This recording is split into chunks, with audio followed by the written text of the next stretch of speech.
नमस्कार, नई सोच लैब से मैं सोनाली कुमारी और आज हम हैं लोकसभा क्षेत्र जहानाबाद में, जहां हम बात करेंगे वर्तमान के विधायक कृष्ण मोहन उर्फ सुदय यादव जी से। क्या कुछ कहना होगा चुनावी माहौल को लेकर, इन्हीं से हम बात करेंगे। सबसे पहले आपका हमारे चैनल में स्वागत है और ईद की बहुत बहुत बधाई। धन्यवाद। आपके चैनल में जितने लोग सुनते हैं सभी लोगों को ईद की ढेर सारी शुभकामना और जहानाबाद सहित राज्य और देश वासियों को ढेर सारी ईद की बधाई शुभकामना। आप चुनाव में अब निकल रहे हैं, माहौल आपको कैसा देखने को मिल रहा है? देख लीजिए, माहौल बिल्कुल ही इंडिया गठबंधन के पक्ष में है। चूँकि इसलिए कि हमारे नेता आदरणीय तेजस्वी यादव मुद्दों के आधार पर चुनाव में है और किसी भी कोई बकवास नहीं।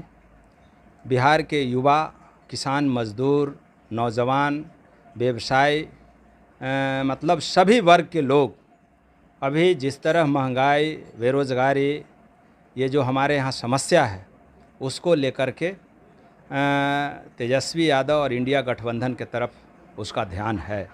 हम लगातार चुनावी क्षेत्र में हैं। अभी प्रथम चरण का जो चुनाव हो रहा है आपको 4 पार्लियामेंट में, तो हम गया में अभी हैं और गया का जो देख रहे हैं रुझान अभी, वो चाहे मतलब किसी जाति धर्म का हो, कोई समुदाय का हो, सभी लोगों के मन में है परिवर्तन।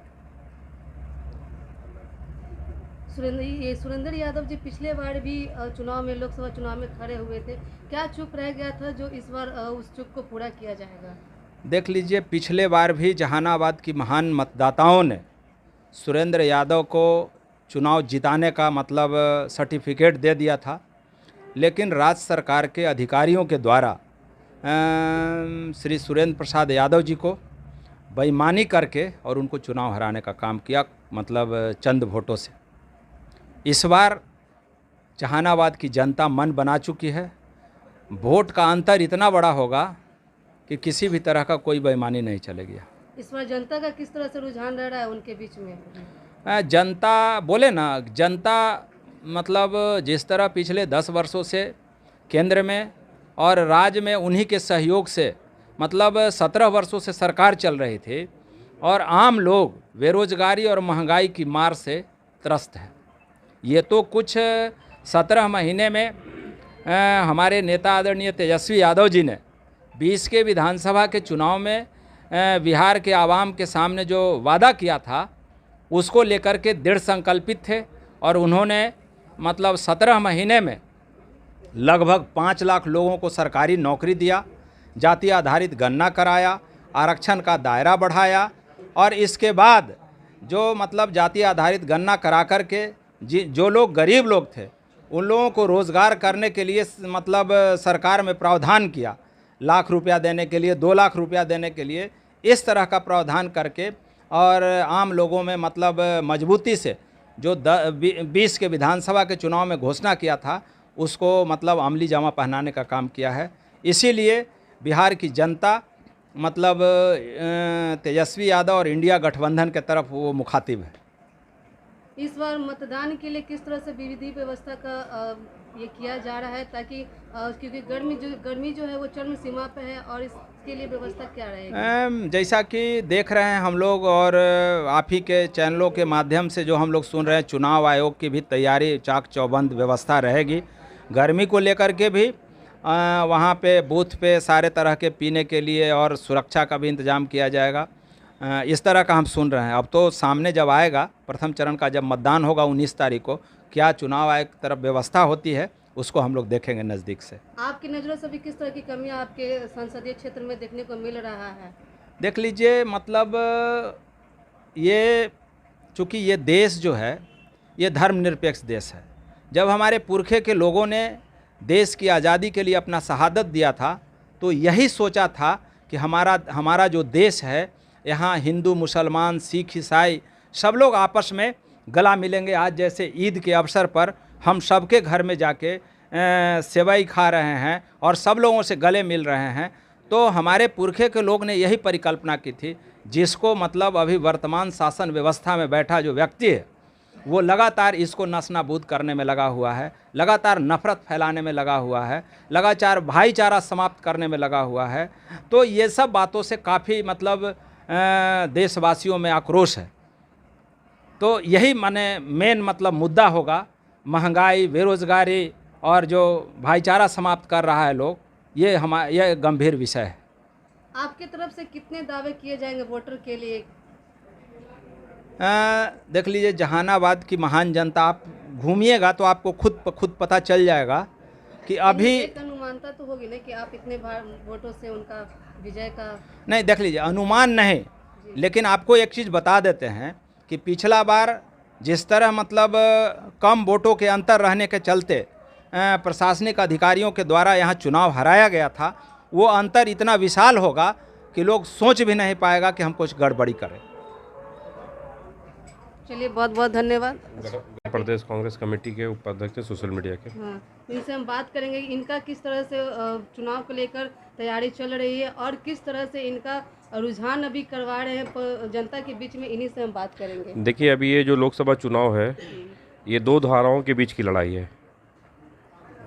विपक्ष में जो हम लोग हैं वो देश के संविधान को बचाने के लिए लड़ रहे हैं, और जो सत्ता में जो बैठे हुए हैं केंद्र में, वो संविधान को ख़त्म करने में विश्वास जो लगे हुए हैं।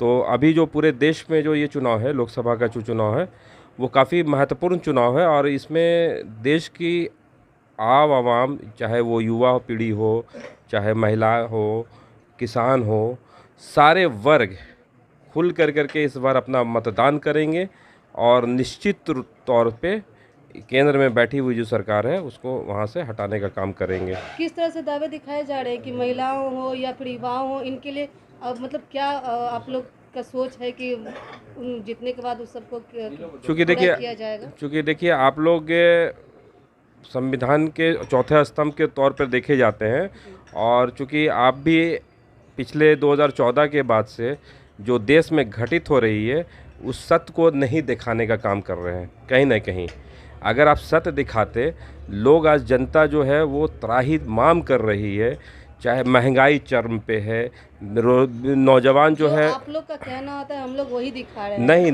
नहीं मैम, आप उसको ज़मीन पर ग्राउंड रिपोर्ट देखिए कि जो नौजवान हैं वो आज डिग्री लेकर के बेरोज़गार बैठे हुए हैं। सत्ता में यही केंद्र में भाजपा सरकार जब आई थी 2014 के लोकसभा चुनाव में, तो यही लुभावने वादे दे करके बात की थी ना कि हम नौजवानों को प्रत्येक साल 2 करोड़ नौकरियां देंगे। आज हम लोग पूछ रहे हैं, 10 साल होने जा रहा है, आज वो भी चुनाव में है, हम लोग, देश की आवाम पूछ रही है कहाँ है हमारा 2 करोड़ रुपया, 2 करोड़ लोगों का रोज़गार, कहाँ है हमारे पास सुरक्षा। आज जितनी भी सरकारी तंत्र है वो सारे को निजीकरण। अभी तो देश में सिर्फ अडानी और अंबानी ये तो मुखौटे के रूप में काम कर रहे हैं।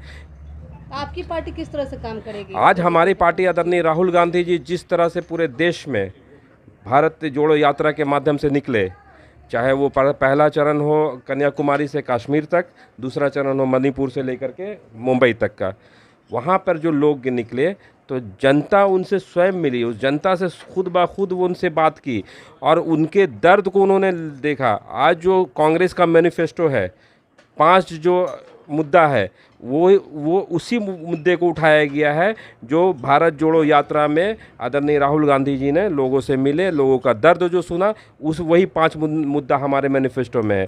केंद्र में आज एक तरफ जो पूरे देश की जनता राहुल गांधी पर विश्वास कर रही है, तो वहीं बिहार में तेजस्वी पर विश्वास कर रही है। ये 2 युवा पूरे देश के आने वाले समय में राजनीतिक परिवर्तन कर देंगे। क्या आपको ऐसा नहीं लगता है कि ये जो अभी तेजस्वी जी के द्वारा जो नौकरी मिली है, चुनाव को लेकर कुछ उनका माहौल बन रहा है? नहीं, बिल्कुल क्यों नहीं, उन्होंने तो वादा किया था ना जी। हम लोग तो भाई जो अपने चुनावी वादे में बात करते हैं, जो जनता के बीच में बात करते हैं, हमें मौका मिला भाई तेजस्वी जी को, तो उन्होंने मौका दिखाया ना 5 लाख रोजगार देकर के। वही केंद्र में 5 लाख रोजगार में सारे, हाँ 5 लाख में सारे नहीं जी। भाई, उनको मौका पूरा दीजिए ना। आज तो बिहार की जनता उनको पूरा मौका देने के लिए 2025 में देगी। फिर देखिए उनको, चूँकि जो वादा किया था उसको तो निभाने का प्रयास किया ना, लेकिन जो केंद्र में बैठी हुई सत्ता है, जब उनसे मांगता है रोजगार का मुद्दा उठाइए तो बोलते हैं जुमला पकौड़ा बेचिए। भाजपा माले के हसन जी हैं हमारे साथ, अभी इनसे हम बात करेंगे चुनावी माहौल को लेकर, इनका क्या कुछ कहना है बताइए सर। माले के ब्लॉक सेक्रेटरी जी मोहम्मद हसनैन। आज गठबंधन का जो यहाँ हवा चल रही है, पूरे बिहार के अंदर में जो हवाएं चल रही है वो बहुत बेहतर हवा चल रहा है बिहार में। इंडिया गठबंधन इस बार बहुत अच्छा सीट से चुनाव निकालेगी, चूँकि जनता में जो चुनाव अगले बार हुआ था और इंडिया ने 39 सीट लाया था, इस बार वो 49 सीट उनका जो है साफ़ हो जाएगा और महागठबंधन के पक्ष में सभी सीट जो है आने जा रहा है। क्योंकि नौजवानों को एक उम्मीद बनी है, महिलाओं की उम्मीद बना है, किसानों की उम्मीद बनी है कि यही जब सत्ता में आएगी तो हम लोगों को मान सम्मान इज्जत प्रतिष्ठा बचेगा। अन्यथा जो सरकारें चल रही है, केंद्र में जो सरकार चल रही है, तो तमाम गरीबों को, महिलाओं को, किसानों को जिस तरह से उत्पीड़न किया जा रहा है, किसानों की बात नहीं सुनी जा रही है, नौजवानों के साथ न्याय नहीं हो रहा है। तेजस्वी प्रसाद आने के बाद जो उन्होंने वादा किया था, उस वादे के मुताबिक 17 महीना में उन्होंने 5 लाख नौकरी देने का काम किया है। ये तमाम गठबंधन के जरिए, चूँकि गठबंधन ने जो गठबंधन बनी है तमाम वामपंथियों को लेकर के, ये सभी लोग मिल करके सरकार पर दबाव बनाए लोगों ने कि भाई हमने वादा किया है जनता के बीच में, ये काम होना चाहिए। तो तेजस्वी ने भी ये घोषणा कर चुके थे पहले ही कि हम जब सरकार में हम आएंगे, अगर सरकार मेरी बनेगी तो हम 10 लाख नौकरी देंगे। मगर चूँकि सरकार उनकी बनी नहीं, मुख्यमंत्री रहे, इसलिए 17 महीने में 5 लाख देने का जो नौकरी किया है, इन तमाम लोगों को उन पर भरोसा बना है और इस भरोसे के तहत जनता उनसे काम कर रही है। हमारे गठबंधन इस बार बहुत अच्छा सीट लाएगी। नौकरी मिलने के बाद महिलाएं जो है वो सुरक्षित, अभी मतलब जो उनको लोकेशन चाहिए था, जगह चाहिए था, उस जगह पे वो अपना वो नौकरी नहीं कर पा रही, इसके लिए क्या कुछ अभी जो जहाँ मैंने उन्होंने वादा किया था महिलाओं को, तो जो महिलाएं नौकरी कर रही हैं, जैसे आशा बहन दीदी हो गई, आंगनबाड़ी दीदी हो गई, ये तमाम लोगों को वेतन बढ़ाने के लिए भी आंदोलन चल रही है और महागठबंधन के सारे लोगों ने इस पर सरकार पर दबाव बनाए हैं और उन लोगों को भी वेतन जो है बढ़ रहा है। उन लोगों को भरोसा बना है कि अगर तेजस्वी सरकार में रहेगी, तेजस्वी सरकार अगर बनेगी तो हमको भी मान सम्मान मिलेगा, हमारा वेतन बढ़ेगा। इन पर भरोसा है लोगों को। चलिए, आप सुन रहे थे कि अगर इनकी सरकार मतलब आरजेडी की सरकार आती है तो नौकरी को लेकर, विशेषकर नौकरी को लेकर जो युवाएं जो इधर उधर पलायन हो रहे हैं उनके लिए खास मुद्दा रहेगा और जीतने के बाद जो और भी वादे थे वो पूरे किए जाएंगे। बस हमारे चैनल के साथ आप बने रहिए नई सोच लाइव के साथ।